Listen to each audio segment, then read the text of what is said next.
What's up, YouTubers? Today we're going to take a look at the Nichols Knives Guppy.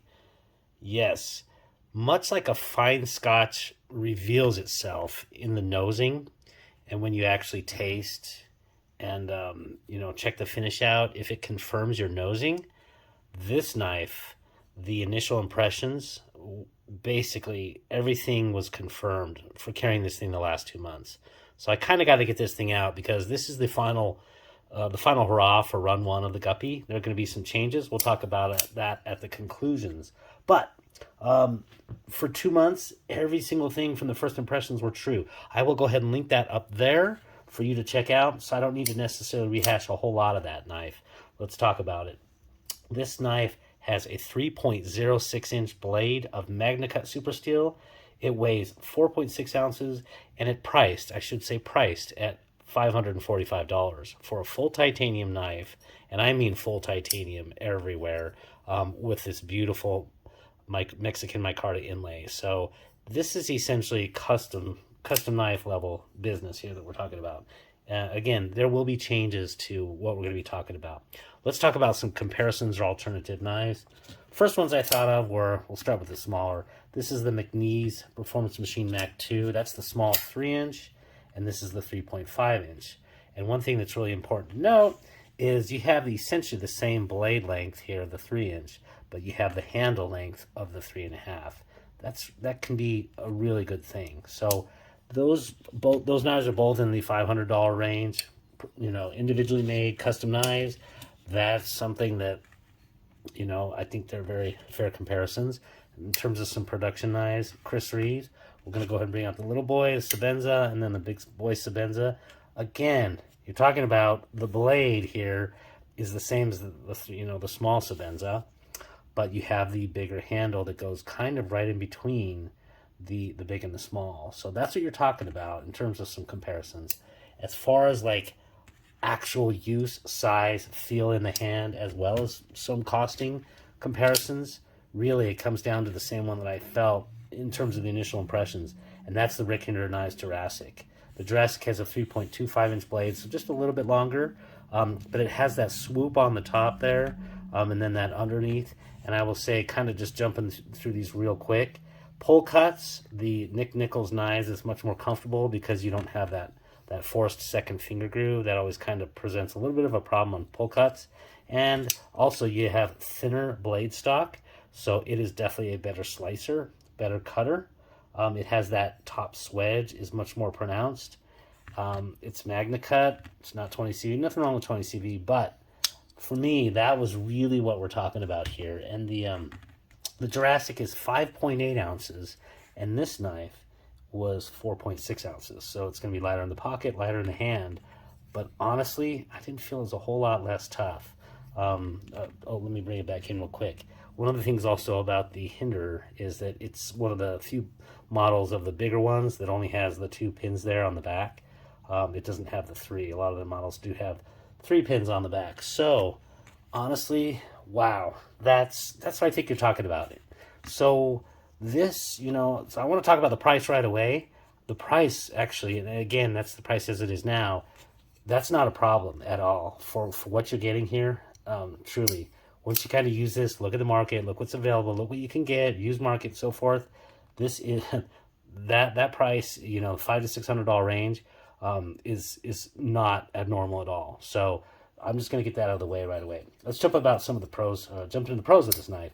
The deployment is literally perfect. You can't, holding your wrist still, you literally can't fail it. I did find one way I can fail it, and that's basically using gravity and slow kicking it out like a lighter. But otherwise, you really, casual use or otherwise, you're not going to fail this. The detent is literally perfect, how that is in there. And I did show this on the initial, but it's really worthy of showing. This thing snaps like 5 millimeters down from as you're returning it back. Boom. It takes it away. So really, really good job on that. Everything is basically titanium. The pivot, as far as I can tell, all the screws, everything. By the way, T8s everywhere. I think that was T10. Shoot, I forgot to measure that before this, but I think it is a T10 for the pivot. I did not disassemble this one. It's just behaved beautifully.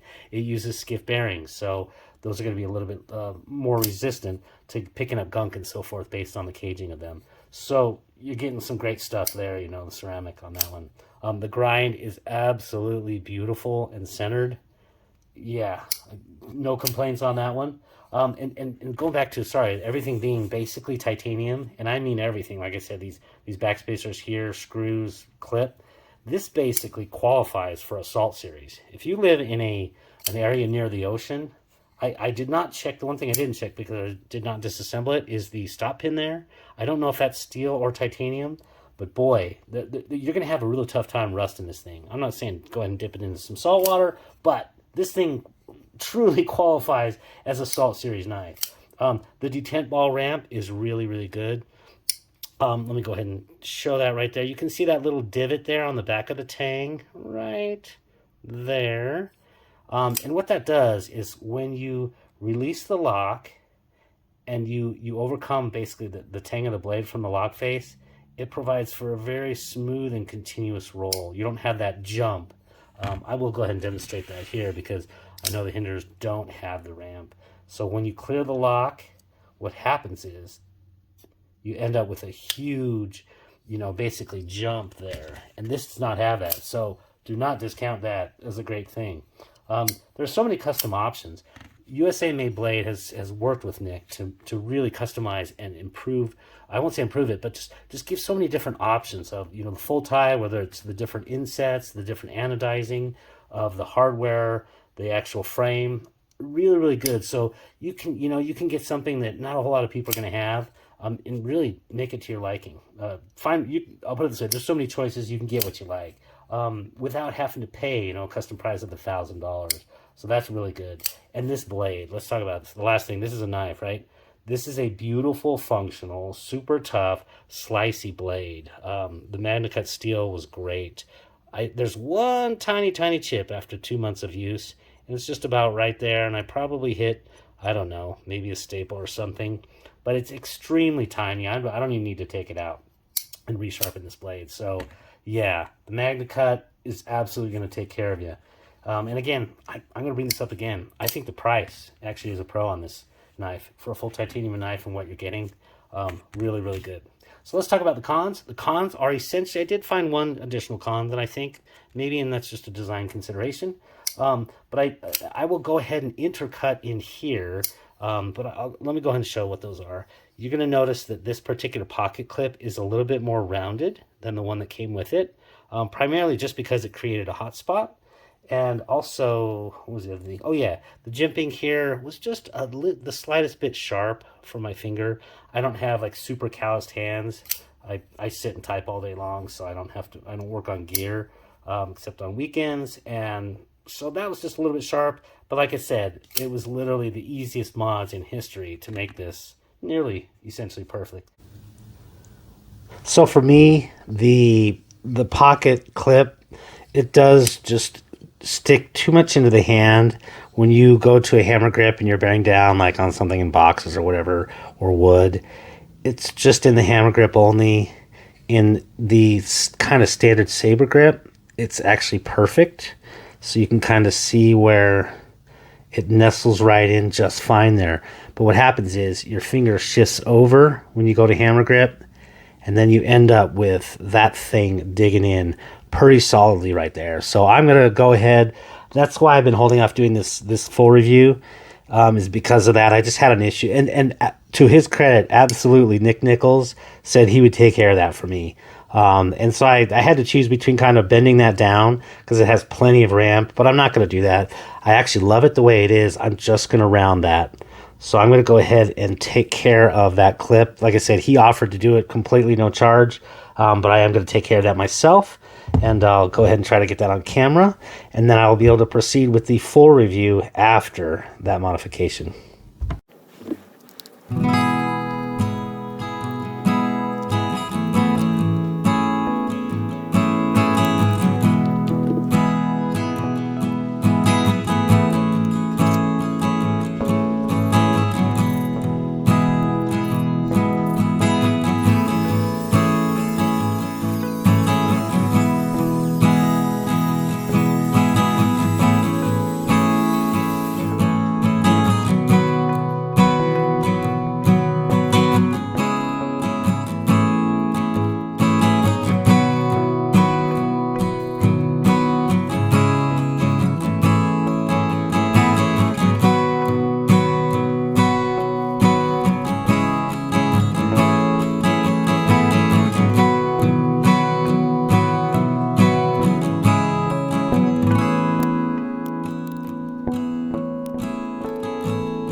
Okay, and the other last thing that basically I had to be perfected for me for this to be essentially a perfect EDC knife was the jimping here on the thumb. Again, I contacted Nick through Instagram and he said no problem, he'll go ahead and knock that down a little bit. What it comes down to is a lot of knife makers, Nick included, I believe, they've lost a little bit of sensitivity in their fingers because they're grinding and using their hands so much. And I talk to any knife maker and they'll say, oh yeah, absolutely. So they just lose a little bit of sensitivity. You know, and even other people who have maybe they've kind of running it by, let's say Scott over at USA May Blade, maybe in a similar boat, just from having handled 1,000 knives and flipped them 1,000 times for his channel and Instagram, and so they kind of lose that feeling, and that's why the sensitivity, they just don't get that. So for me, just regular hands, I do feel that, but what I'm going to do is just knock that down. Again, he offered to do it for free, no problem, but I've had to deal with this on many other knives. Not a big deal. Just take the triangular sharp maker from Spyderco and just basically rub this a little bit, and what it'll do is it'll take out, oh yep, that's already getting better. And I'm going to go ahead and do it on that second jimp there. And it'll just knock those down the slightest bit. Oh yeah, perfect. So that is literally all it took to make this one ideal. No sensitivity. It was just because it was essentially cut in and just not knocked down the slightest bit. But what that little ceramic does is it leaves that for basically friction, but just not the sharp edge. So yeah. All right. Now I will proceed with the full review of this knife, and it's going to get excellent, obviously. Last thing I would say is maybe a con or just really an improvement is because this is such a damn beautiful knife. Get rid of this lanyard hole here and just keep the slab solid, but go ahead and inset a pin right there. So that for the people that want lanyards, generally speaking, most people I know that want lanyards are really for small knives. This is a full, full four fingers for, I've got medium large hands, as far as Costco glove size says, I have full large hands, but they're kind of medium large based on people that I've seen. But you know what? Just go ahead and semi-drill out in those, leave this hole out here, and go ahead and put a pin in there for the people who want the lanyard. And then you're getting the best of all worlds and all the accoutrements that anybody could ever want. So overall, what I would say is this is an amazing first effort. In terms of what's coming up next, because this is the end of this run one of the Guppy, Nick has taken in a lot of consideration, feedback, and so forth. I've given some myself, just through my snap views and so forth. But some of the things to expect is probably a little bit of a lowering of the flipper. It doesn't need to be so high. And what that'll actually do in that lowering is that'll move it forward a little bit, so you'll be able to get a little bit closer to the blade there. So there'll be a little bit less separation. That's one of the things, and I agree with that. Also, I know that he's basically going to be raising the pocket clip up a little bit there. From my own perspective, I would love to see a milled one that is a flat surface there, because then there's no risk at all of, even in a tight hammer grip, of creating a hot spot there. Like I said, I just, I knocked that down. Not a huge deal. And then he did entertain the possibility of multiple deployment methods, not with thumb studs, but possibly with a fuller right there. Think of a little fuller on both sides of this blade.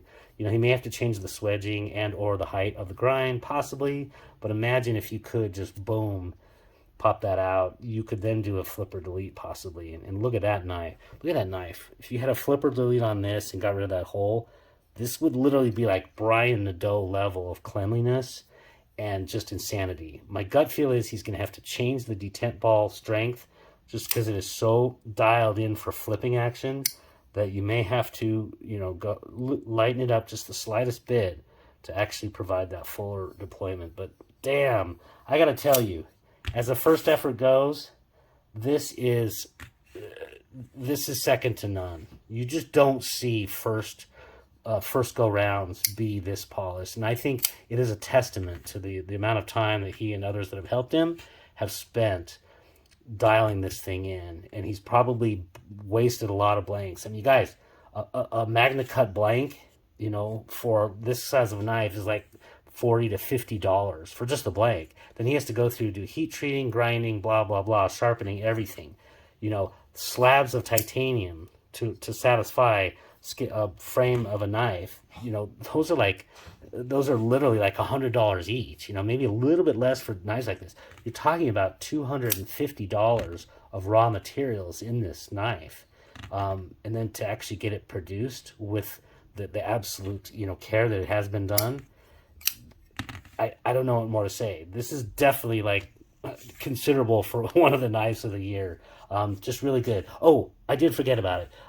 One thing that I would call it a potential con is just because laws are stupid in the way politicians think, but this blade is 3.06 inches from tip to basically frame there. There are some districts, I traveled to Detroit, and they have a very strict 3.0 inch. So, you know what? That's one of the things where the likes of Chris Reeves and also the, I'll bring in the other small McNeese, they are in fact under that 3.0. This being 3.06, just dropping that to 3.0 answers pretty much every district's laws nationwide. So there I go again, gushing. I really love this. That's why I carried this for 2 months. Essentially the last 2 months was the carry on this. Time to move on to some other knives, but damn, really good. Good job, Nichols. I'm going to give you a clap for that one. Hope this was of use, if not interesting, and I appreciate the like and subscribe. Take care. What's up, YouTubers? Today we're going to take a look at the Nichols knives. Nichols. Let's try that again.